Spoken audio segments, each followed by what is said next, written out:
Tai šiandien aš pagaminsiu dar vieną sumuštinį, rūkyta višta, pesto,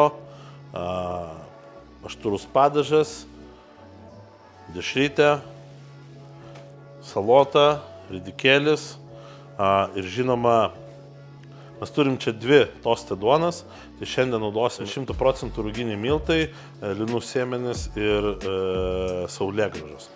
Tai labai sveika, turėtų būti labai traški, tai paskrudinsiu šiek tiek ir sudėsime tada viską į vidų ir gausime puikų, lengvai aštrų sumuštinį.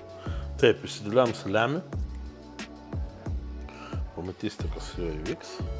Nu ką, imam tostės ruginę duoną. Kokia minkštutė, kokia purė.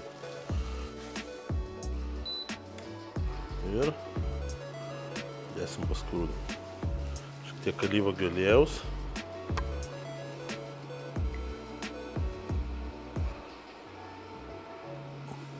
O tuo tarpu mes pasidarysime, va, žiūrėkit, paskrūdinau, nežinau, girdisi ar ne, pasakom. Mes pasipjaustim vištienos, puikiai iškepė šitą tostę duonelę.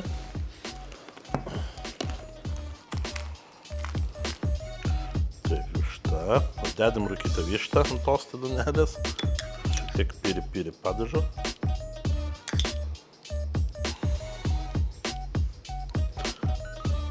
Mozzarella,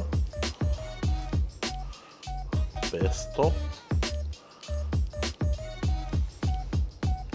traški dešra, yes my lord. Štai ir du puikus sumuštiniai su rūkyta vištiena, traškiu saliamiu, mozzarella, pesto, piri ir pamiršau įdėti ridikėlių, tai jos valgysiu taip. Ir su puikia, traškia ir viduje minkšta tostė duona.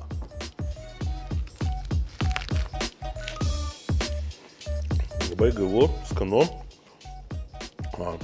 trašku, tiek ir duonelė, tiek ir salotos traška labai skaniai, šiek tiek jaučiasi rūkyta, višta, pesto, nu viskas žinokit, labai geras, sveikas vasariškas skonis.